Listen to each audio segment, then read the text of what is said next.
10, 9, 8... Normalmente no llegas al 7. Te ponen una mascarilla de plástico en la cara, hueles algo dulce, químico, extraño. El médico te dice que cuentes hacia atrás y de repente desapareces.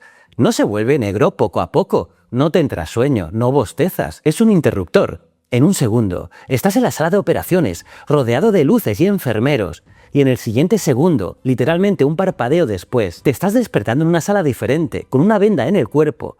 Y te dicen que han pasado 5 horas. 5 horas de tu vida se han esfumado. No has soñado, no has sentido el paso del tiempo.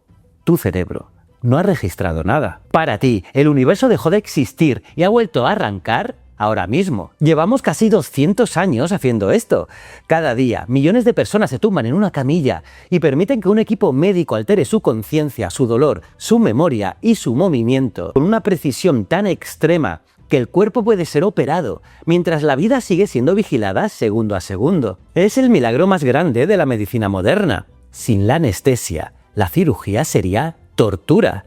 De hecho, la anestesia ha cambiado la historia de la medicina para siempre. Sin ella, gran parte de la cirugía moderna sería inviable o brutalmente limitada. Pero hay un pequeño problema, un secreto que los anestesistas no suelen contar en las cenas de Navidad. Y es que a pesar de que la usamos a diario, a pesar de que nuestras vidas dependen de ella, la ciencia todavía no sabe exactamente cómo funciona la anestesia general. Y es que todavía seguimos aprendiendo cómo actúan algunos anestésicos en el cerebro. Se usan desde hace más de 165 años, pero la neurociencia fina de la conciencia anestésica aún se investiga activamente. Y claro, sabemos muchísimo más que hace un siglo. Conocemos receptores, canales iónicos, redes neuronales, pero la pregunta más profunda sigue abierta. Y no es si la anestesia funciona, que sí, es ¿por qué? ¿Por qué al tocar determinados circuitos la conciencia desaparece? ¿Por qué un simple líquido blanco puede arrancarte del tiempo durante horas y devolverte después como si no hubiera pasado nada? ¿Qué clase de apagón químico utiliza para que, en cuestión de segundos, tu cerebro deje de coser su propia experiencia consciente hasta que tu yo se apaga como una narración interrumpida? Pues bien, hoy en Ciencias de la Ciencia vamos a abrir la caja negra de ese apagón para revelar el abismo que hay detrás. Vamos a viajar al corazón del quirófano para descubrir por qué la receta de tu supervivencia mezcla ideas nacidas del curare histórico, analgésicos potentísimos y una precisión farmacológica casi absurda. Vamos a demostrarte por qué el sueño natural y la anestesia general son estados cerebrales distintos y cómo hoy logras despertar gracias a un finísimo equilibrio de física y farmacología. Y vas a conocer a Robert Liston, el cirujano más rápido de la era preanestésica, un hombre rodeado de historias tan brutales que la frontera entre el dato y la leyenda casi se borra. Y finalmente vamos a rastrear tu actividad cerebral hasta esa frontera en que la experiencia consciente se deshilacha para revelarte la verdad más inquietante, que tu conciencia, tus recuerdos y todo lo que te hace ser tú podría no ser más que una ilusión eléctrica, a merced de una simple molécula. Soy JJ Priego y prepárate porque hoy vas a descubrir que la anestesia no es sueño para nada. Es algo que suspende tu experiencia consciente el tiempo suficiente para que la medicina haga su trabajo.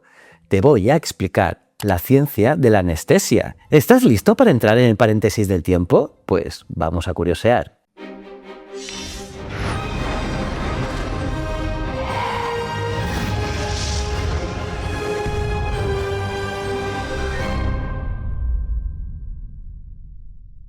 Para entender el milagro, primero tenemos que entender el infierno.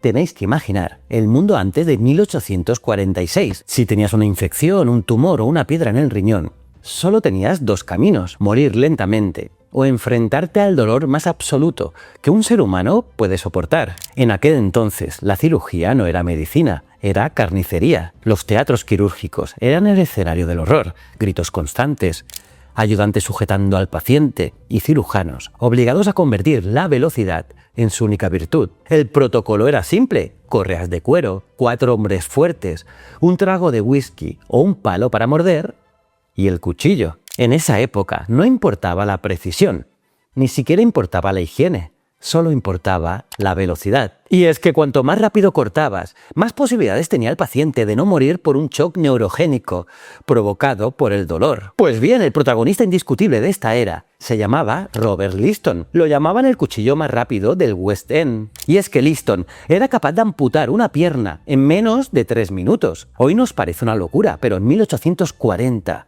aquella prisa era compasión pura, y su fama era tan salvaje que generó la leyenda más macabra de la historia, la cirugía con un 300% de mortalidad. Y es que se cuenta que en un frenesí por ganar tiempo, cortó accidentalmente los dedos de su ayudante y rajó la ropa de un espectador. Y el mito dice que murieron los tres, el paciente, el ayudante y el espectador por el susto. Mito o realidad, este relato captura la esencia de un mundo de gritos y espasmos.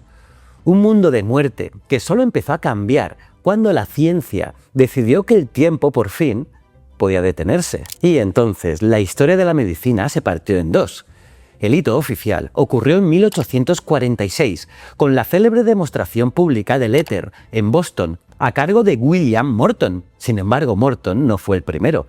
Ese mérito le pertenece a Crawford Long, quien ya lo había utilizado en silencio 4 años antes, en 1842. Pero William Morton no solo encontró una herramienta, encendió una revolución. Y es que él fue quien convirtió una rareza médica en un punto de no retorno para la humanidad. Por primera vez en la historia, la cirugía dejó de ser una carrera desesperada contra el reloj del dolor. Por cierto, si esto os parece una pesadilla, tenéis que pasaros por mi canal Historias de la Historia, porque allí tengo un vídeo sobre la historia del dentista, sí, del dentista, donde profundizamos en el origen de este oficio. Porque imaginad lo que era quitarse una muela a sangre fría, y así fue durante toda la existencia humana hasta hace apenas un suspiro. Por cierto, el 70% de la gente que ve estos vídeos no está suscrita al canal. Así que, por favor, suscribíos, que eso nos ayuda muchísimo. Va, dale al botón de suscripción. Pues bien, seguimos. Pero cruzar esa frontera, la frontera de la anestesia, no fue fácil, porque al principio gran parte de la comunidad médica pensaba que la anestesia era un fraude, o peor aún, un pecado. En aquella época, el dolor no se veía como un problema técnico, sino como algo necesario e incluso bíblico. Se creía que el sufrimiento era parte del diseño humano y que intentar borrarlo era desafiar la voluntad divina. Sin embargo, en 1853 todo cambió gracias a un gesto real, nunca mejor dicho. Y es que el doctor John Snow administró cloroformo a la reina Victoria durante el parto del príncipe Leopoldo. Aquello no inventó la técnica, pero logró algo mucho más potente. Si la reina lo usaba, el mundo entero dejó de verlo como un pecado, para verlo como un derecho. La idea de no sufrir dejó de ser algo prohibido y se volvió por fin algo respetado por todos, una señal de progreso. A partir de ese momento, el tiempo en el quirófano se detuvo. Es cierto que la anestesia no resolvió todos los problemas de golpe, para nada, porque no trajo ni la higiene ni la seguridad que tenemos hoy, pero hizo algo decisivo. Permitió operar sin la tiranía del grito, del espasmo y de la prisa. Por primera vez, el cirujano podía dejar de ser un velocista para convertirse en un artista de la precisión. Y gracias a ese silencio químico, la medicina se atrevió a entrar donde antes estaba prohibido: el cerebro y el corazón, órganos que hasta ese instante eran absolutamente intocables para la mano humana. Pero, ¿qué es exactamente lo que nos están haciendo cuando nos ponen esa mascarilla? Mucha gente cree que la anestesia es simplemente un sueño muy profundo. Grave error, para nada. Dormir es un proceso activo. Cuando duermes, tu cerebro está trabajando, pasa por fases: REM, sueño ligero, sueño profundo. Tus neuronas se están disparando, consolidando memorias, limpiando toxinas. Si te hacen un electroencefalograma mientras duermes, verás montañas de actividad. La anestesia general no es sueño normal.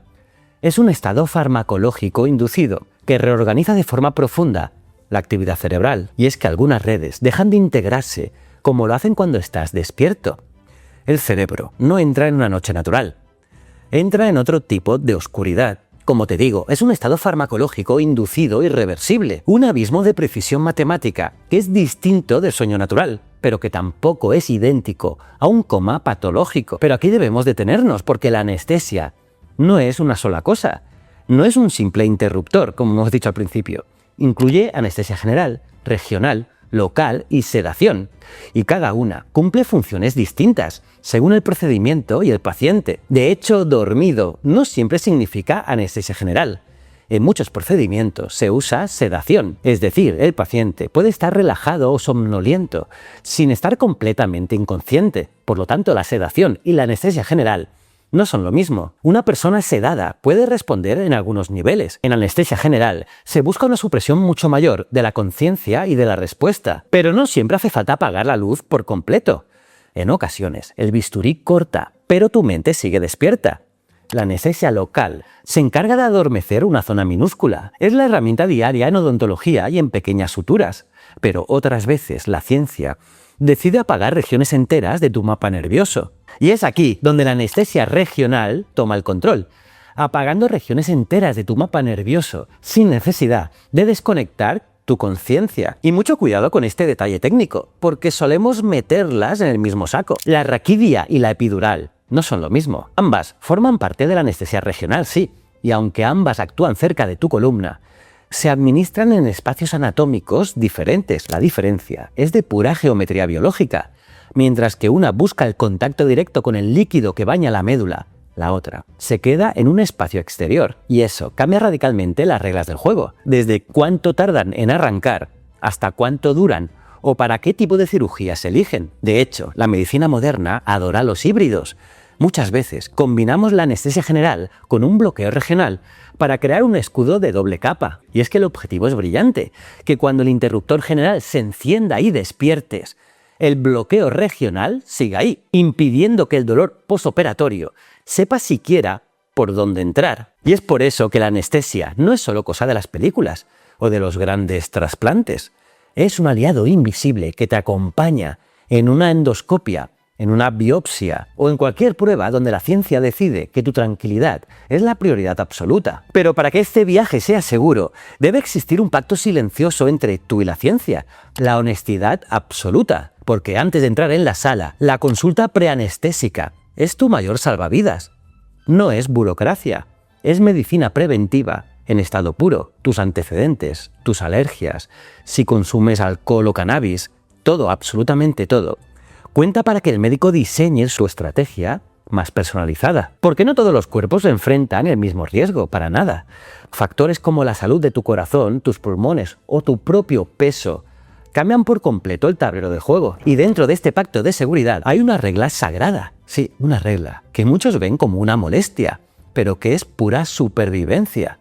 El ayuno. El ayuno no es un capricho del hospital ni una norma burocrática, no, para nada. El ayuno preoperatorio importa muchísimo, importa porque existe para evitar un fenómeno peligroso, muy peligroso, llamado aspiración. Y es que verás, normalmente tu cuerpo tiene porteros, es decir, reflejos de defensa automáticos que impiden que el contenido del estómago tome el camino equivocado. Pero si te anestesian, esos reflejos desaparecen. Si tu estómago tiene contenido, este podría subir libremente y acabar en tus pulmones, provocando un desastre respiratorio que puede ser letal. Por eso, las pautas para evitar esto son estrictas, pero mucho más matizadas de lo que la gente cree. Por ejemplo, no todas las bebidas están prohibidas durante el mismo tiempo antes de entrar a quirófano.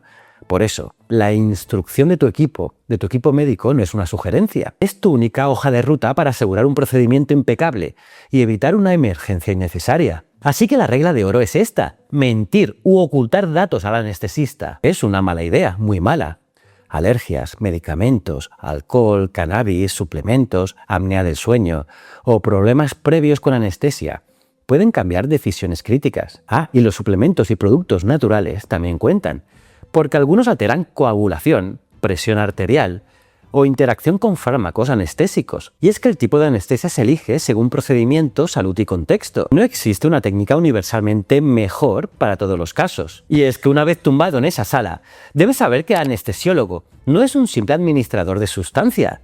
Es el piloto de tu propia vida, porque no solo inyecta fármacos, vigila tus funciones vitales, ajusta dosis con precisión extrema, controla tu vía aérea, trata cambios hermodinámicos y responde a emergencias críticas al instante. Pero este nivel de control casi omnisciente no ocurrió por arte de magia. La anestesia no se volvió exponencialmente más segura solo por el desarrollo de mejores moléculas, no. Lo hizo porque especialmente desde los años 80 se consolidaron estándares de monitorización rigurosos y se extendieron herramientas como la pulsioximetría y la capnografía. Estas máquinas extendieron los sentidos humanos dentro del quirófano, permitiendo vigilar de forma instantánea cómo entra el oxígeno y cómo se elimina el dióxido de carbono. Y entre todas estas constantes, la vía aérea es la gran obsesión de la anestesia.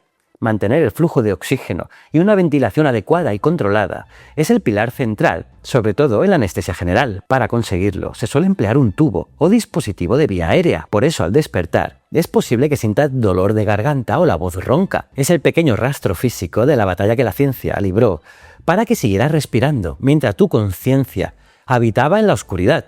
Sí, porque el objetivo no es dormirte mucho, sino mantenerte en el punto correcto, porque demasiado poco puede ser insuficiente, demasiado innecesario o más arriesgado. La anestesia moderna busca equilibrio fino y personalizado. Es un arte en movimiento. La anestesia es dinámica, no estática. La dosis cambian según el momento de la cirugía, el dolor esperado, el sangrado, la edad y la respuesta fisiológica del paciente. Todo se ajusta meticulosamente en tiempo real. Y sí, la edad influye mucho. Niños, adultos jóvenes y personas mayores no responden igual a los anestésicos, ni tienen el mismo perfil de riesgo. Y el peso también importa, pero no de forma simple. No todo se decide por kilos.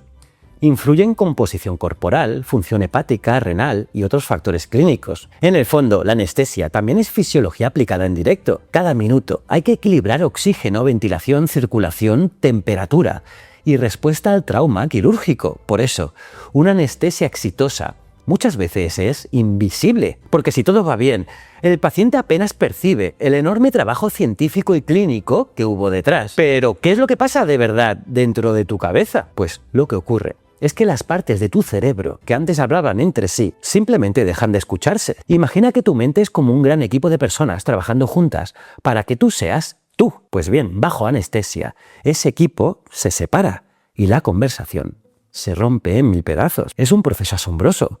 Tus oídos o tu piel pueden seguir enviando mensajes al sistema nervioso, pero el cerebro anestesiado ha perdido la capacidad de unir las piezas. Sí, la ha perdido. La señal llega al cerebro, sí, pero es como si un teléfono sonara en una oficina donde ya no hay nadie para contestar la llamada. Va sonando, pero nadie coge el teléfono. Lo que se pierde no es el estímulo de fuera. Lo que se borra es tu capacidad de sentir el mundo como algo unido y real. Y aquí entramos en el mayor misterio de todos. Sabemos que funciona, pero la gran pregunta sigue ahí. ¿Cómo lo hace? ¿Cómo puede un simple gas o un líquido blanco y espeso como el propofol tener la fuerza necesaria para apagar por completo la mente de un ser humano? ¿Qué truco químico usa para desconectar tu realidad en pocos segundos? Pues durante casi 100 años creímos en una explicación muy simple: la teoría de los lípidos. Y es que pensábamos que como los anestésicos se disuelven bien en grasa, simplemente se metían en la membrana de las neuronas, la hinchaban y la atascaban, como si pusiéramos un chicle en una cerradura. Pero en los años 80 descubrimos que esa vieja idea se quedaba muy corta. Hoy sabemos que estas moléculas son mucho más selectivas. Interactúan directamente con proteínas clave de tus neuronas, como los canales iónicos y los receptores. En fármacos como el propofol o los gases que respiras en quirófano, los receptores GABA-A son los auténticos protagonistas. Aunque cuidado, ellos no son la historia completa. Para que lo entiendas de un vistazo, imagina que tu cerebro, cuando está despierto, es una fiesta ruidosa. Sí, una fiesta. Tienes a millones de neuronas gritando y enviando mensajes al mismo tiempo. Eso es la conciencia. En medio de ese caos, existe un vigilante encargado de pedir calma. Sí, el sistema GABA es el sistema inhibitorio del cerebro, el que pone el freno. Pues bien, lo que hace la anestesia al llegar es amplificar ese sistema por 1000. Es exactamente como si alguien entrara de golpe en la fiesta con un megáfono gigante y gritara ¡silencio! Es un grito tan potente que en un instante todo el mundo en la sala se desmaya al mismo tiempo. Pero aquí es donde el misterio se vuelve profundo, porque lo que nos hace ser quienes somos es la integración, es nuestra capacidad de ver, oír, sentir y recordar todo a la vez, como si fuera una sola película perfectamente editada. Pues bien, la anestesia rompe ese pegamento, te fragmenta. Al imponer ese silencio absoluto, corta los hilos que mantienen unidas tus experiencias. convierte tu cerebro en un grupo de islas aisladas que no saben que las otras existen. Es decir, dejas de ser un tú unificado para pasar a ser simplemente un montón de células vivas, pero totalmente desconectadas. Es fascinante porque la ciencia de la anestesia es en realidad nuestra mejor ventana para entender qué es la conciencia. Pero cuidado, la anestesia general moderna no es solo dormirte, eso sería demasiado peligroso. Si intentáramos resolverlo todo con una sola droga a dosis masivas, el precio fisiológico para tu cuerpo sería inasumible. Y es por eso que la medicina moderna utiliza la anestesia multimodal, una estrategia donde se reparten funciones entre varios fármacos especializados para controlar la conciencia, el dolor, la memoria y el movimiento. Y es que en cada cirugía se busca un equilibrio milimétrico entre tres pilares fundamentales. La primera es la hipnosis, apagar tu conciencia. Y para eso se usan líquidos como el propofol, un francotirador químico diseñado exclusivamente para desconectarte. Un fármaco capaz de inducir hipnosis con enorme rapidez y control. O se utilizan gases anestésicos modernos, herederos refinados de aquel viejo éter que son como magia pura. Moléculas volátiles que inundan tu cerebro, y no solo para apagar la luz, sino también para amortiguar el dolor desde dentro. La segunda es la analgesia, quitarte el dolor, sí, quitártelo, porque aunque estés dormido, tu cuerpo reacciona al dolor, tu tensión subiría, tu corazón se aceleraría. Y por eso se usan opioides potentes como el fentanilo. Pero la tercera es la que causa las pesadillas. La tercera es la parálisis muscular. Imagina que el cirujano tiene que operar tu abdomen o tu ojo. Necesita que estés quieto, absolutamente quieto, pero tus músculos tienen tono, tienen tensión, y si te cortan, tus reflejos pueden hacer que te muevas aunque estés inconsciente. Y ojo, vas a flipar, porque la idea de paralizar el cuerpo no nació en un laboratorio, sino en la profundidad de la selva. Sí, en la selva. Durante siglos, los cazadores del Amazonas utilizaron un veneno llamado curare en las puntas de sus flechas. No era un veneno que matara por toxicidad directa. Su truco era mucho más terrorífico. El curare silenciaba la comunicación entre los nervios y los músculos. La presa no podía moverse, no podía huir y finalmente moría porque sus músculos respiratorios dejaban de funcionar. Pero aquí está el dato clave. El curare no apagaba la conciencia. El animal estaba totalmente paralizado, pero perfectamente despierto. Y durante mucho tiempo, mucho tiempo, ese poder se consideró demasiado peligroso para la medicina. Pero en 1942, los doctores Griffith y Johnson cambiaron la historia. Y es que lograron introducir el uso clínico de bloqueadores neuromusculares modernos, alcanzando un hito que parecía magia: separar de forma precisa la inconsciencia del movimiento. Y hoy usamos los herederos de aquella hazaña. Son fármacos diseñados con una precisión que los viejos cazadores jamás habrían imaginado. Estos químicos te paralizan por completo. Detienen tu diafragma. Dejas de respirar por ti mismo en cuestión de segundos. Es en ese instante exacto cuando el anestesiólogo toma el control manual de tu vida. Nos intuban y delegamos el trabajo en un ventilador mecánico de altísima precisión.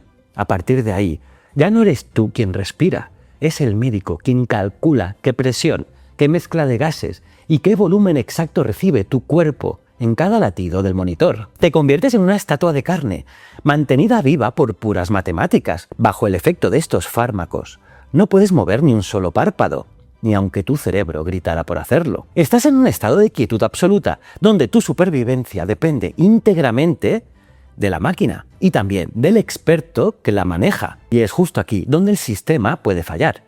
Aquí aparece una de las posibilidades más inquietantes de toda la medicina: que la conciencia regrese antes de tiempo, mientras el cuerpo sigue paralizado. Estar inmóvil no siempre significa estar inconsciente. Si hay un fallo de cálculo, si tu metabolismo es inusualmente rápido, o si la dosis de hipnosis es insuficiente, ocurre lo más inquietante de toda la medicina: el awareness o despertar intraoperatorio. Es real, pero tranquilos, es extremadamente raro. Hablamos de apenas 1 o 2 casos por cada 1000 anestesias, y las cifras reales suelen ser incluso menores. Y aquí viene la pregunta que todos os hacéis: ¿se siente dolor? Pues en la gran mayoría de los casos, la respuesta es no. Recordad que usamos un cóctel de fármacos, y aunque el interruptor del sueño falle, el de la analgesia suele seguir activo. Pero lo que queda es quizás más aterrador, porque sientes voces lejanas, el roce de los instrumentos, o la presión del tubo en tu garganta. Vives la incapacidad absoluta de mover un solo músculo para avisar de que estás ahí. Es el terror de ser un náufrago consciente dentro de una estatua de carne. Pero, como os digo, es una posibilidad extremadamente rara, y la anestesia moderna la vigila con una obsesión absoluta. Y es que para evitar este abismo, hoy nos pegan sensores en tu frente que escuchan literalmente el eco eléctrico de tus neuronas. Estos monitores no leen tu mente ni ven tus sueños, no. Lo que hacen es traducir el caos eléctrico de tu cerebro en un número, una capa matemática de vigilancia para asegurar que el yo siga profundamente apagado mientras el cirujano trabaja, y entonces la cirugía termina. Pero el anestesista lleva pensando en tu despertar desde antes de dormirte, porque tienes que entender que despertar no es pulsar un botón de encendido y ya está. Es una transición fisiológica pesada y compleja, porque es un reboot gradual, donde tu sistema operativo se va cargando poco a poco. Y es por eso que en ese proceso es normal que aparezcan las náuseas o los vómitos, que no son más que el peaje que el cuerpo cobra al eliminar los químicos. También pueden aparecer esos escalofríos y temblores tan clásicos del despertar, o una confusión temporal donde durante unos minutos no sabes quién eres ni dónde estás. Simplemente tu cerebro está volviendo a conectar las líneas. Y en ese momento es posible que el dolor aparezca de golpe y te asuste, pero quiero que entiendas algo fundamental. Sentir dolor tras la operación no es un fallo, al contrario. Es la señal de que tu cuerpo está metabolizando los fármacos exactamente como estaba previsto. Tu sistema nervioso está volviendo a encender sus alarmas. El escudo se ha levantado y es entonces cuando entra en juego el plan de rescate. Aquí la anestesia regional es nuestra mejor aliada, permitiendo que aunque tu conciencia haya vuelto, esa zona de tu cuerpo siga protegida y dormida durante horas. Al final el dolor es la confirmación de que has vuelto, de que la ciencia hizo su trabajo, y tú estás aquí para contarlo. Pero sé lo que estás pensando, porque existe un temor mucho más profundo que el de sentir dolor. El miedo a no despertar jamás. Es un sentimiento humano y lógico, pero ante ese abismo de temores, la ciencia nos ofrece una respuesta basada en datos. Hoy la anestesia es increíblemente segura, tanto que el miedo a no despertarse es emocionalmente gigante, pero estadísticamente minúsculo.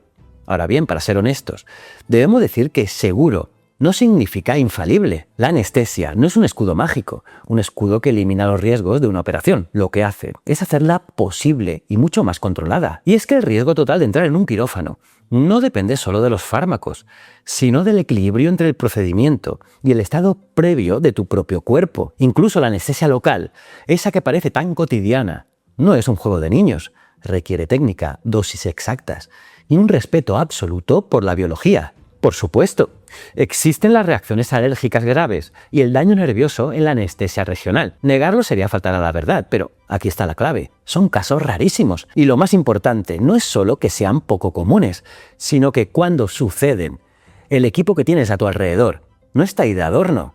Están entrenados para detectar el problema en segundos y aplicar un plan de rescate inmediato. En la anestesia moderna, las complicaciones permanentes son la excepción absoluta. Lo que sí es la regla, es la vigilancia obsesiva.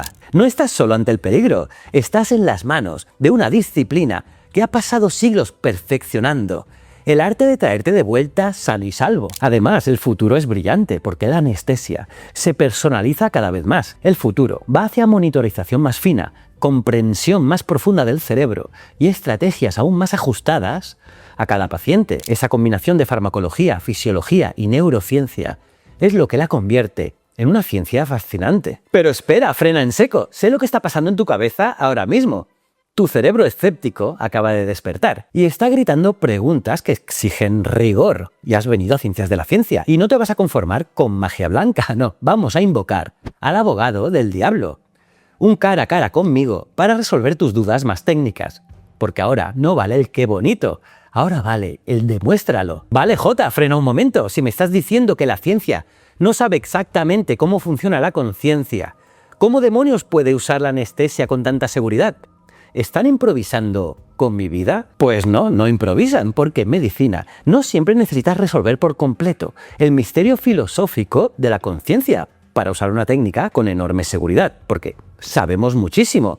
Conocemos receptores, circuitos, dosis, efectos fisiológicos, monitorización y reversibilidad. Lo que sigue parcialmente abierto no es si funciona, que sí funciona, sino cómo emerge exactamente la pérdida de conciencia. No sabemos del todo qué es el yo, pero sí sabemos intervenir sobre sistemas biológicos capaces de suspenderlo de forma controlada. Y eso permite hacer operaciones que sin anestesia serían imposibles. Oye, JJ, ¿por qué dices que desapareces en un segundo si yo o mi primo tardamos un buen rato en dormirnos? Y conté hasta 3. Porque esa es la vivencia subjetiva típica, el corte a negro clásico, pero no es una ley cronológica universal. La inducción puede variar según la técnica, los fármacos, la edad, y si se hace por vía intravenosa o inhalatoria. A veces, la bajada es algo más gradual. Pero para el paciente, la transición suele sentirse como una discontinuidad abrupta de la experiencia. Tío, ¿siempre te ponen mascarilla? Porque a mí me operaron, me metieron algo por la vena y no vi ningún plástico dulce ni extraño. Pues sí, tienes toda la razón. En el imaginario popular siempre vemos la mascarilla, pero muchísimas anestesias, las generales modernas, se inducen por vía intravenosa. La mascarilla puede usarse antes para oxígeno, durante para anestésicos inhalatorios o para ayudar a la ventilación. Es una imagen icónica, no una regla universal. JJ, dices que la anestesia eliminó el dolor quirúrgico y cambió la historia. Pero, ¿qué pasa con las infecciones? ¿No mataba más la suciedad de la sala que el dolor del bisturí? Exacto. La anestesia no ganó sola la guerra, no. Hizo posible operar sin un dolor insoportable y sin la tiranía de la velocidad. Pero la supervivencia quirúrgica moderna también dependió de la antisepsia, la asepsia, las transfusiones y el control de infecciones. La anestesia transformó la experiencia del quirófano. La higiene y la técnica hicieron posible sobrevivirlo cada vez más. Espera, entonces, anestesia general y coma ¿no tienen nada que ver?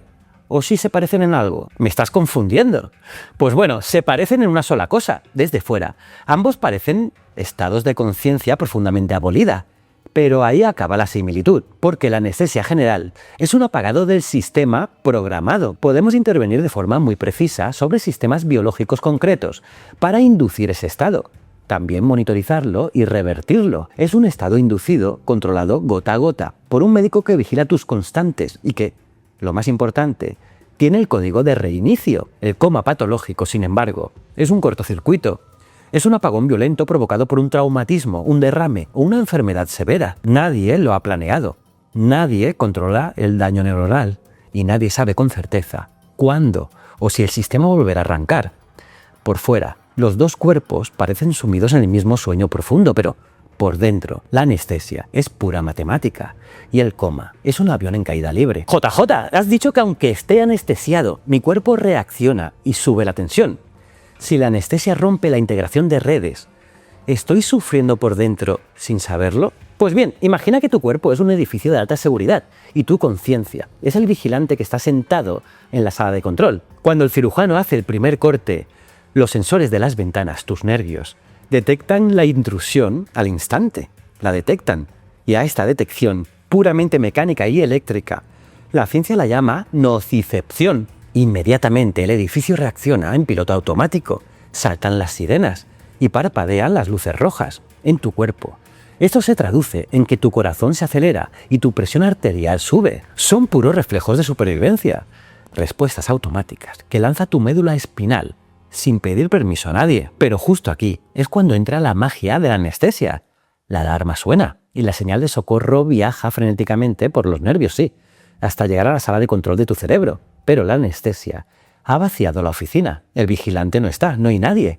Nadie coge el teléfono. Tu cuerpo está reaccionando mecánicamente al daño físico, sí, pero como no hay una mente despierta para recibir esa señal, procesarla y asustarse, esa señal no se convierte en una experiencia consciente integrada del dolor. Por lo tanto, el dolor no es solo un calambre eléctrico, es una experiencia que tu cerebro tiene que fabricar. Y bajo anestesia general, sencillamente, no hay nadie en casa para construirla. Entonces, ¿todos los anestésicos funcionan por la misma puerta atacando el GABA? Pues ojalá fuera tan sencillo. Imagina que tu cerebro es una fortaleza de máxima seguridad. El receptor GABA es la puerta principal, el gran freno de emergencia del sistema. Fármacos como el propofol o los gases volátiles entran directamente por ahí, pisan ese freno a fondo. Silencian a las neuronas, cortan los cables de comunicación entre las distintas redes de tu cerebro, hasta que, sencillamente, apagan todas las luces del edificio. Pero la conciencia humana es un sistema tan y tan complejo, demasiado complejo, para depender de una sola cerradura. La anestesia no se explica con un solo truco.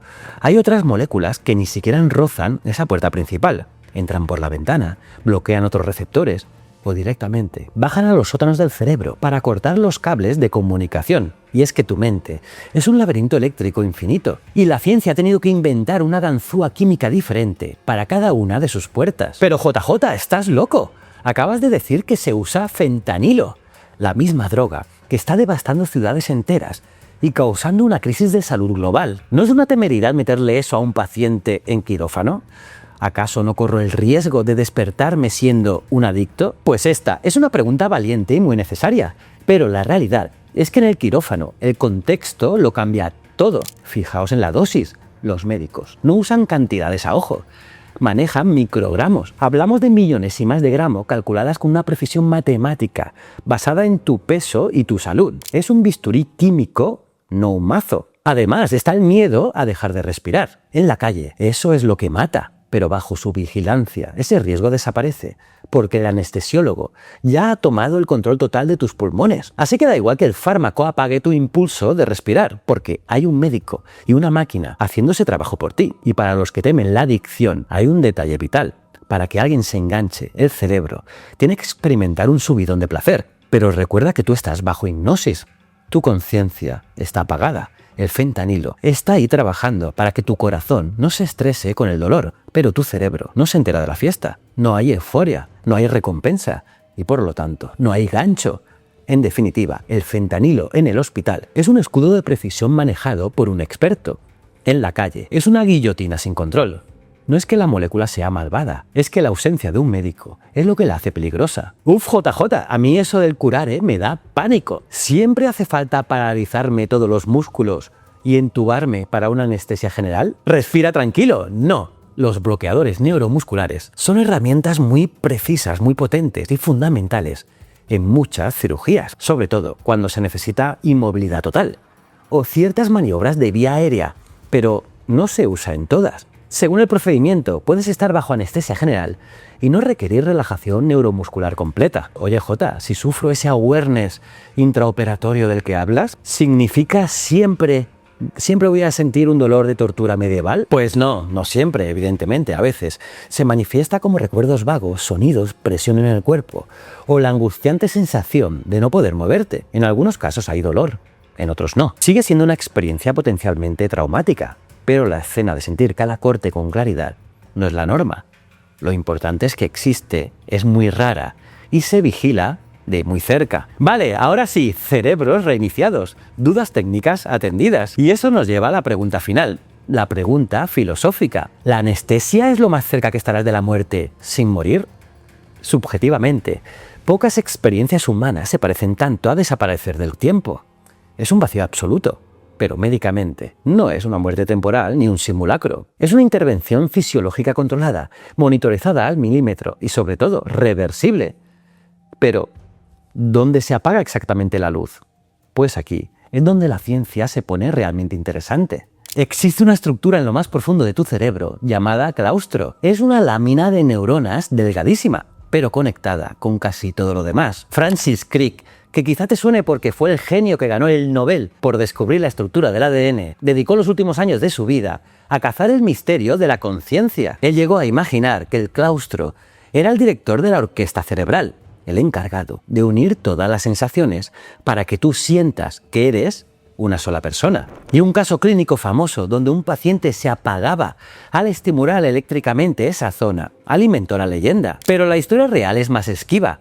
Hoy sabemos que el claustro es una pista fascinante, pero no es el interruptor maestro definitivo. La conciencia es un juego de equipo mucho más complejo. Lo que esto nos enseña es algo que hiela la sangre. Nuestra identidad depende de un equilibrio físico y químico muy pero que muy fino. Toda tu historia, tus recuerdos y tu personalidad se mantienen en pie gracias a una danza perfecta de redes neuronales, receptores y ritmos eléctricos. Y basta con introducir la molécula adecuada en tu torrente sanguíneo para alterar ese equilibrio y hacer que sencillamente tu experiencia del mundo se detenga. Somos química en movimiento y la anestesia es la prueba definitiva de todo ello. Hemos domado a la bestia, hemos cogido venenos y gases tóxicos y los hemos convertido en nuestra mayor herramienta de compasión. Hemos conseguido robarle el dolor a la muerte y detener el tiempo para salvar vidas. Así que cuando estés en esa camilla y oigas la cuenta atrás, no pienses en magia, piensa en la proeza más precisa de la medicina moderna: apagar el dolor, alterar la conciencia y mantener la vida a salvo al mismo tiempo. Y con esto cerramos el quirófano de hoy. Si os ha volado la cabeza cómo un puñado de moléculas puede detener la máquina humana, tenéis que ver mi vídeo sobre la ciencia del agua. Es una ironía fascinante. El agua tiene anomalías térmicas que desafían a la física, y es precisamente en ese medio donde el Propofol ejecuta su danza para dormirte.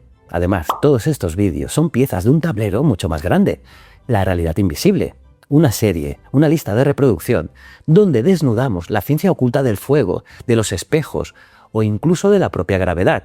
Y mientras tanto, bajad a la sala de recuperación de los comentarios, quiero leerte. Dejad allí vuestra constante vital, porque después de descubrir al carnicero de Linston, al veneno ese de las flechas amazónicas, o cómo el Propofol fragmenta tu mente, ¿qué otro fenómeno cotidiano o misterio médico queréis que diseccionemos con ciencia? Os leo abajo. Inyectad una buena dosis del botón del hype para que el algoritmo nos lleve a otras mentes sedientas de conocimiento. Y por favor, suscribíos. Ya os he dicho que más del 70% no estáis suscritos, y es muy importante para mí, además del buen like, por favor.